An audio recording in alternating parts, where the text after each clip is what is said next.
までハンマーで、叩いて、打鍵と呼んでますが、打鍵をして緩みがないかを、見てもらっています。これが、縦のダンパーですよね。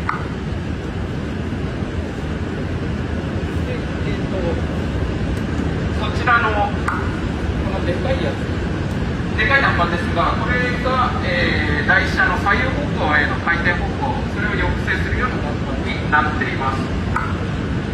そういったですね、バネや、ダンパーなどが設けてありますので、車両の